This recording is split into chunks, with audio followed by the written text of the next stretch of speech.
Oh, calm down, calm. Get away from me. It's okay, Claire. How do you know who I am? I'm friends with Jim. Oh, man, I knew that guy was weird. I knew that guy was weird. I knew that guy was weird. I knew that guy was weird. Ah! I don't think that went so well.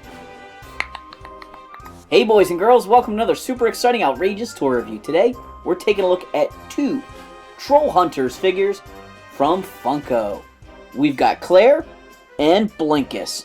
Special thanks to my friends at Funko for sending these over so we could take a look at them.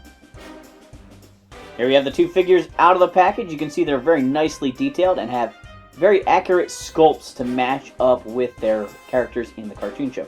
Both figures are in the 3 3/4 inch size, but have very different body types. We're going to start by taking a look at Claire. She is very nicely detailed. Her body style is very thin, making her joints very petite, very tiny, but I'm impressed with how much articulation they were able to squeeze in on this figure. So first of all, I love how they've painted in the little barrettes in her hair. She has the different colored stripe there. She even has some detail printed on her shirt. So that's all very impressive attention to detail in these figures. She has articulation at the head. She has articulation at the shoulders that can spin and raise and lower. She has a hinge joint at the elbow, as well as a twist. Her one hand is sculpted sort of open. It looks like it's tight enough she could hold an accessory if you want her to, but it also looks like she could be, using some magic or something like that.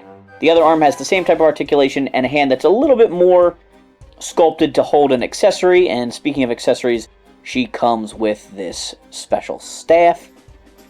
It's pretty neat. It's got one little paint app there with the wraps in the center there. The rest of it looks like it's made out of bone. Down below her skirt here, she does not have any hip joints, so she can't really sit, but she can wiggle. Though between the shirt and the waist, there's a little pivot point here, so you can rotate her waist. She doesn't have any real hip joints there, though, because of the skirt, so she has knee joints. Gives her a little bit of posing, I guess, but knees aren't very helpful if you don't have hip joints when it comes to action figures. But at least they put the joints in there, attention to detail and all that.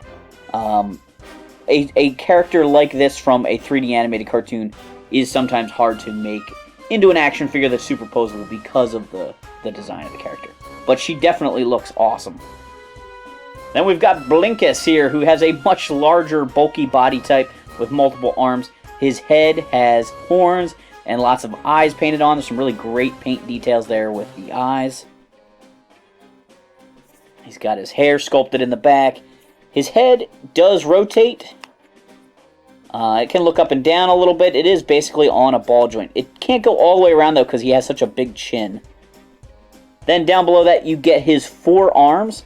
They all have a hinge, as well as a spinning motion. They're very tight. I had to work a little bit at them to kind of loosen that joint up. Most of them, or the upper ones anyway, are posed like they could hold an accessory, although he doesn't come with anything, and his lower arms are in fists.